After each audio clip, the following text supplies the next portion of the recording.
Greater Media Broadcast News. Welcome to another edition of Greater Media Broadcast News. I'm Susie Shea, bringing you the top headlines in Central New Jersey. Here are some of the stories we're covering this week. The plight of pit bulls, a rising star on The Voice, the cost of childcare, a slew of burglaries, and a nonprofit aiming to end homelessness. Animal shelters throughout Central New Jersey are reporting an overabundance of pit bulls as the result of overbreeding. In many cases, these dogs have been severely abused and are having trouble finding permanent homes. Pit bulls represent 70% of the dog population at the Associated Humane Society in Tinton Falls, and similar or higher numbers are being reported at shelters in other regions.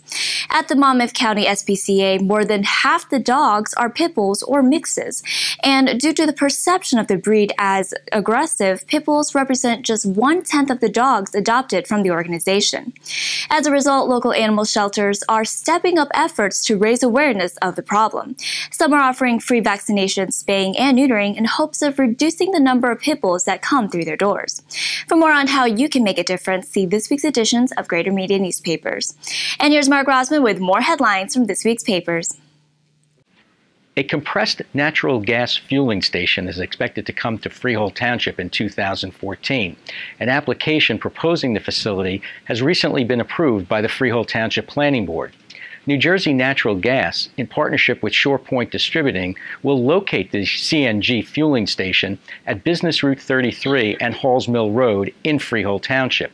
This is a nod to changes that are making it their way into vehicles, both commercial and private use. A part of this application, the CNG fueling station to be built in Freehold Township will be open to the public 24 hours a day, 7 days a week. New Jersey Natural Gas Company has also announced it will be building these compressed natural gas fueling stations in Toms River and in Middletown. This is something to look out for in 2014. Advocates of affordable childcare are working to lessen the financial burden on families. Here's Keith Miller.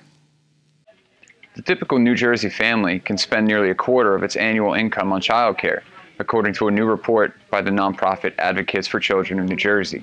Lower-income families can spend nearly 44%, while some single parents can devote nearly 3/4 of their gross annual income to childcare. In this week's Hub, Atlanticville, and Independent newspapers, we speak to Advocates Executive Director Cecilia Zalkind, who explains how childcare now outpaces household expenses like food and healthcare, and some steps that can be made to improve the system. We also speak to a young single mother who explains how a local, low-cost childcare program has made a big difference for both her and her son.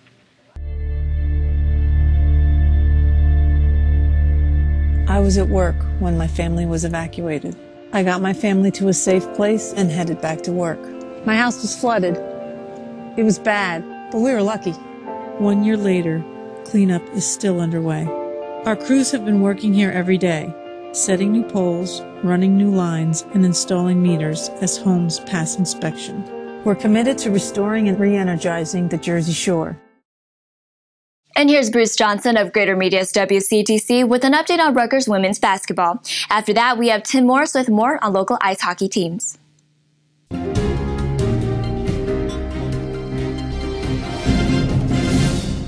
Now that the Rutgers football team has begun preparation for its appearance in the Pinstripe Bowl against Notre Dame on the 28th at Yankee Stadium, time to update how things are going for the Scarlet Knight women's basketball team.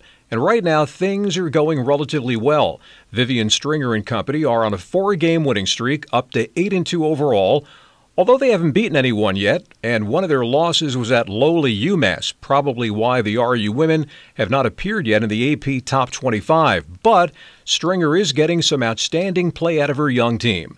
6'1" sophomore forward Kalia Copper from Philadelphia is leading the way with 16.1 points a game, shooting a team-high 60% and pulling down 7.2 rebounds.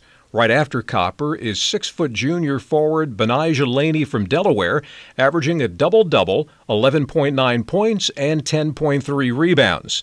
6'4" sophomore forward Rachel Holloway out of Mississippi is averaging 11.4 points while shooting 57%. And there's 5'9" point guard Tyler Scaife out of Arkansas, the American Athletic Conference's preseason Freshman of the Year, who is living up to her billing. Scaife is averaging 11.6 points while dishing out 3 assists a game. Now it's up to Stringer to get this young bunch up to the next level before taking on the likes of number 1 and defending champion Connecticut on January 19th and number 7 Louisville on the 28th, both key games at the Rec. Next week, I'll update the Rutgers men's basketball team season. I'm Bruce Johnson for 1450 WCTC and WCTCAM.com. This week, we take a look at high school ice hockey. With rinks opening up in Howell and Middletown in the last couple of years, this fast-paced, highly skilled sport is on solid ice in the area. The number of teams participating on the varsity level grows each year, as does the skill level of the skaters. Christian Brothers Academy in white and Howell in blue are two of the Shore's established programs. In their game on December 16th, they displayed the thrilling end-to-end action that makes the sport so attractive for the skaters and entertaining to the fans. And nothing is more entertaining than a goal, like this tip-in by CBA's Thomas Whale. The Colts scored 3 first-period goals to take a commanding lead, but had to hold on for a 3-2 win as Howell scored twice in the third period to give the Colts a scare. Tim Morris for Greater Media Newspapers. More than 1,000 people are homeless in Middlesex County, but one nonprofit is striving to change that number. Here's Jessica D'Amico. The Edison-based nonprofit Making It Possible to End Homelessness works to do just that, not only providing temporary housing to homeless single-parent families, but also to families that have one or more individuals with HIV or AIDS. More than just providing a roof over people's heads, the organization seeks to build a foundation beneath them by equipping residents with the resources necessary to secure and keep housing, and much more. Donations of time for anything from teaching classes to landscaping the properties, as well as money and goods, are all gratefully accepted by the organization. Gift cards especially come in handy in getting the residents up and running in their permanent homes. For more information on how to help, please see this week's edition of the Edison Metuchen Sentinel. A Colts Neck native is making her voice heard across the country. Nicole Antonucci has the details on Jackie Lee, who has come a long way on The Voice. Colts Neck native Jackie Lee never imagined that she would be competing on NBC's The Voice. This 16-year-old admits that as a child, she was shy and had a fear of singing in front of others, a fear she overcame through family support and music. Lee began performing locally, appearing at Espresso Joe's in Keyport and the Count Basie Theater, as well as plays at Rainey School in Tinton Falls. In September, Lee auditioned on The Voice, singing Amy Winehouse's Back to Black, where Lee secured Christina Aguilera as her coach.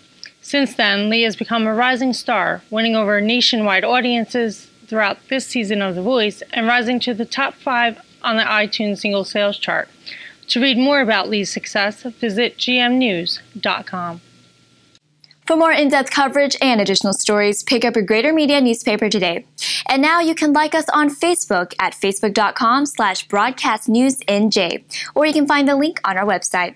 This is Susie Shia. Thanks for tuning in.